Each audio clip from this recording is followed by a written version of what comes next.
Assalamualaikum warahmatullahi wabarakatuh. Perkenalkan, saya Bawa Daniati, mahasiswi Profesi Nurse 3 Muhammadiyah Palembang. Baiklah, dalam video kali ini saya akan membuat penugasan OSOKA yang merupakan penugasan dari mata kuliah Sastra Peminatan Gadar dan Kritis. Baiklah, di sini saya akan membaca kasusnya terlebih dahulu. Niai 33 tahun dirujuk ke rumah sakit dengan pos persalinan. Hari pertama dengan komplikasi perdarahan hebat dan dicurigai berkembang menjadi shock hipovolemik.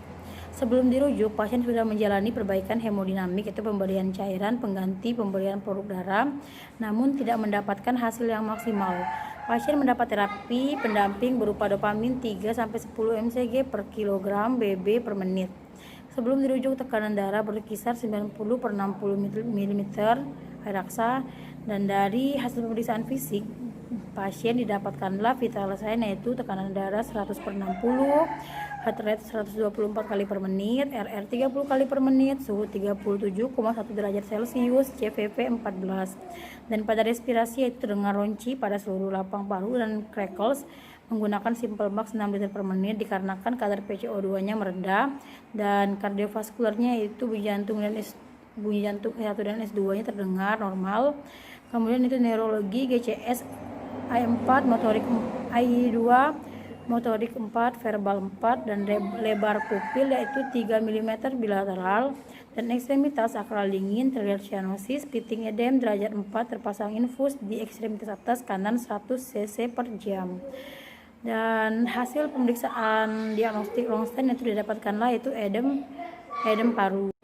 Baiklah, berdasarkan kasus tadi, maka di sini akan kita cari masalahnya sesuai dengan analisa data. Yang pertama yaitu terjadinya robekan jalan yang mengakibatkan diskontinuitas jaringan pada perineum dan perdarahan postpartum, sehingga didapatkanlah masalah keperawatan yang pertama yaitu resiko shock yang ditandai dengan data objektif yaitu tanda-tanda vital, tekanan darah 100/60 mm, HR 124 kali per menit, kemudian RR 30 kali per menit, suhu 37,1 derajat Celcius, dan CVP 14, serta ekstremitas yaitu akral dingin dan terlihat cyanosis. Kemudian di sini juga untuk yang kedua yaitu robekan jalan nafas tadi, kemudian diskontinuitas jaringan pada perineum, perdarahan postpartum, kehilangan cairan sehingga berkuranglah volume cairan, sehingga didapatkanlah masalah keperawatan yang kedua yaitu kekurangan volume cairan yang ditandai dengan ekstremitas akral dingin, terlihat cyanosis pada data objektif. Kemudian yang ketiga yaitu perdarahan postpartum mengakibatkan kehilangan vaskuler yang berlebihan, gangguan sirkulasi, kemudian paru, intake O2 menurun, hipoksia, cyanosis respiratorik, kemudian takipneu atau dyspneu, dan yang terakhir yaitu gangguan pernafasan atau pola nafas tidak efektif, sehingga didapatkanlah masalah keperawatan ketidak efektifan pola nafas yang ditandai dengan DO yaitu RR 30 kali per menit, dan respirasinya terdengar ronci pada seluruh lapang paru dan crackles. Kemudian di sini pasien juga menggunakan simple max 6 liter per menit dikarenakan PCO2-nya rendah.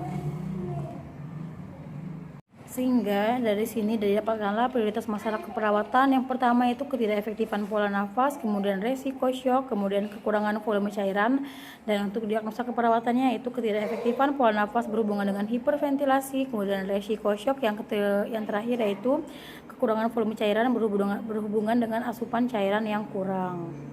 Kemudian yaitu untuk rencana asupan keperawatan di sini untuk diagnosa tidak efektifan pola nafas berhubungan dengan hiperventilasi, yaitu tujuannya itu setelah dilakukan tindakan keperawatan selama 1 kali 24 jam diharapkan nafas pasien efektif dengan kriteria hasil yaitu frekuensi pernafasan normal, suara nafas tambahan tidak ada, kedalaman inspirasi normal, kemudian saturasi oksigen juga normal.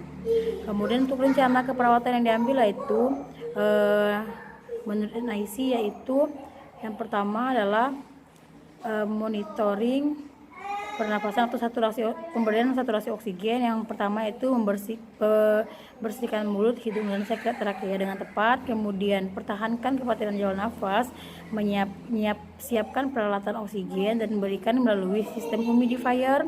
Kemudian yaitu monitor adanya kecemasan pasien, dan yang terakhir itu observasi adanya tanda-tanda vital. Dan setelah dilakukan implementasinya pada intervensi tadi, maka yaitu untuk subjeknya tidak dapat dikaji.